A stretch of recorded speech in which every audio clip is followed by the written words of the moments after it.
Hey, what is going on, guys? This is your main man, the Sandman here, and today I'm going to talk about something different. As you can see from the title, I'm going to convince you why you should play solo in Monster Hunter Rise. And obviously I'm not trying to convince you to play solo all the time, because even I don't do that. Most of my playtime in Monster Hunter is through multiplayer, and for the most part multiplayer has been an amazing experience. I love hanging out with my buds, having some funny shenanigans, and just enjoying the games. Doing that is always an awesome experience, and Capcom has been more and more tailoring people to play multiplayer like more nowadays than anything else. You can see back in World, you never had a choice to go into offline mode. You're always going inside some lobby or hub, and you've always had like 16 players like right there.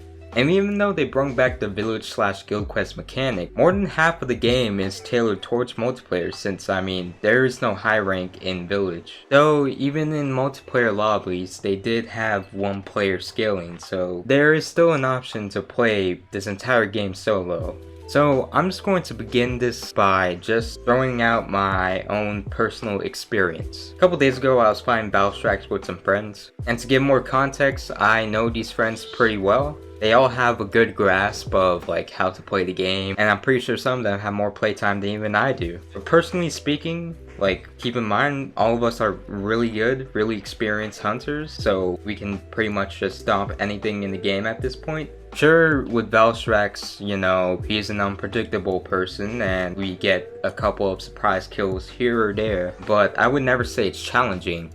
And the reason for that being is because of the aggro AI. When 5 and 4 player group this happens, one player will usually have a big opening since the aggro is all on like pretty much one specific player. And I know like the AI is a little more complicated than that, especially in Monster Hunter. For instance, the monster can do a variety of different things like AoEs, or maybe the monster usually changes its aggro like occasionally, or it looks towards players who have done the most damage to it. Just some things to make sure that it's not all on that specific player, similar to, for instance, a tank in MMO. But even if you gain aggro like maybe 5 or 10 times throughout the hunt, like at most I think the monster's aggro will be like on you for about 25% of the hunt, maybe a little bit more, maybe a little bit less, but you get the point.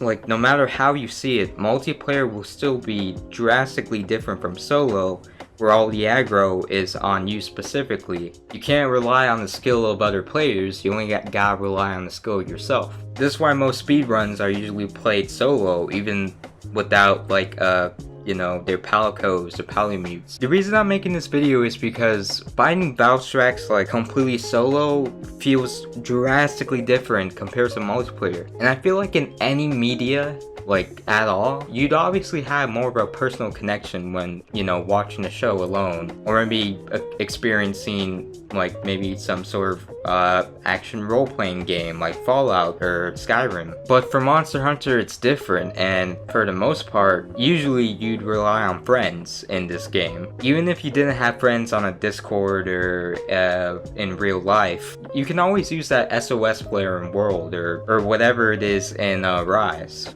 One thing to also note is that personally for me, there's always this adrenaline rush whenever I know I'm about to fight an extremely difficult like monster or even boss from like Dark Souls or something like that on my own. It's usually fun in games whenever you accidentally slip on a banana peel and die in front of your teammates, but for the most part you won't be getting triple carded. However, I do know that there are some people out there that do get triple carded, and to them I say don't be discouraged because I said this. This is simply how I usually experience it for hunts. Like fighting something like say Rajang for the first time would usually warrant some moral support, because you don't want to get your ass cheeks clapped alone. Getting triple card in solo would obviously feel like a lot more discouraging than getting triple carded in multiplayer, since those other cards would most of the time go to other players instead of you. So multiplayer is the best option, right? And no. If you're an avid viewer of mine who watched my How to Play Monster Hunter video, link in the description down below, you'd remember how I didn't really mention multiplayer in that entire video. That's because solo is obviously the best way to test your skills. However, I know that some people would need a learning curve to get better at this game, and I would agree. Like when I was like a little kid playing Try, I was always in these 4-player hubs being carried by like super OP people using the Latreon weapons. I guess to me, and again, don't take this personally, but learning how to play Monster Hunter solely through multiplayer is like putting on a pair of floaties. And floaties are obviously a good start when, learning how to swim, or aka, playing Monster Hunter. I encourage people to play with floaties, aka play multiplayer, because if you're playing with a more experienced hunter, they will give you, experienced guidance. They will spread their wisdom onto you, and therefore you will grasp a better understanding of the game much more quickly than just trying to figure everything out on your own. Because figuring everything out on your own in this game specifically is usually a means of just being completely discouraged and just dropping the game altogether. But I've been on a tangent. I'm sorry. I do not have a script for this. I am going everywhere and I do not care. Bars. Back to why solo is slightly better.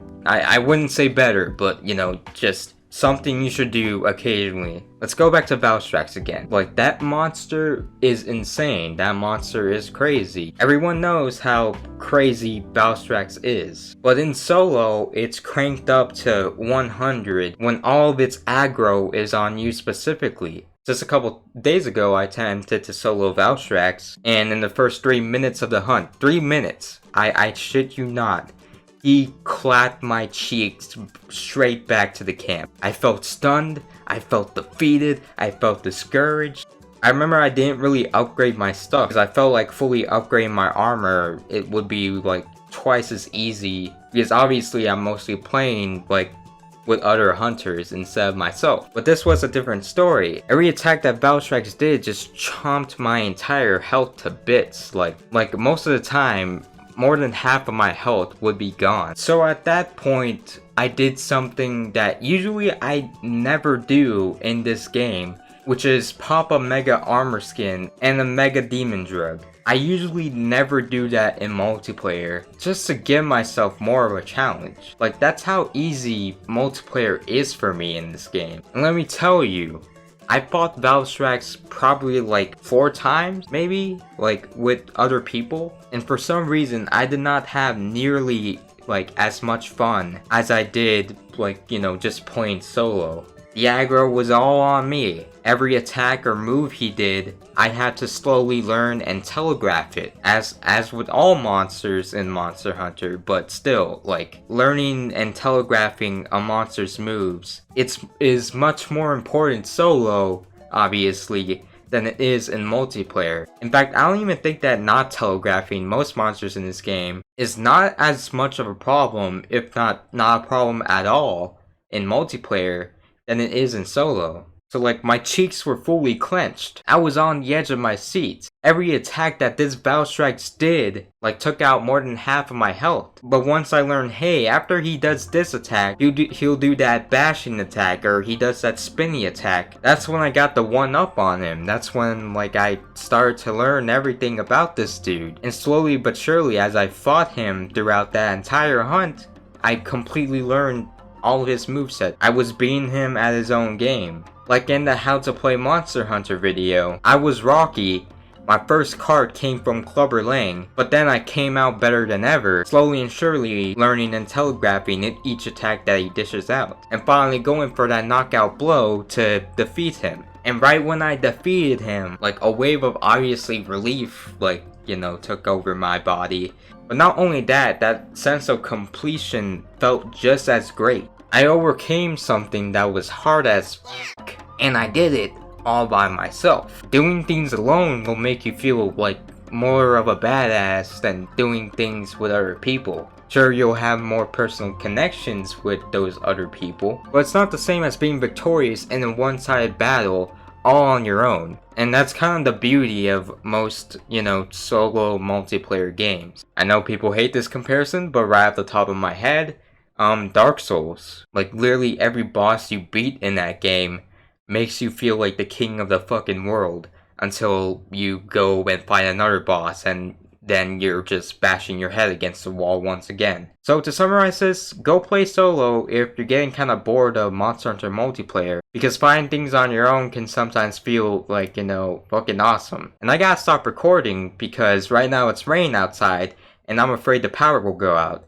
So this is your main man, the Sandman, signing off. Hope you guys subscribe to the channel. If you like the video, like it. And also watch my other funny videos. They're very funny. I do commentaries like these ones. I do skits.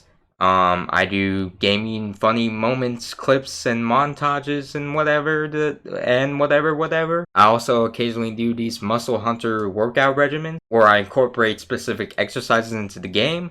Like, for instance, fainting will equal 25 push-ups. But other than that, that's all I have to say. This is your main man, the Sandman, signing off, and catch you later.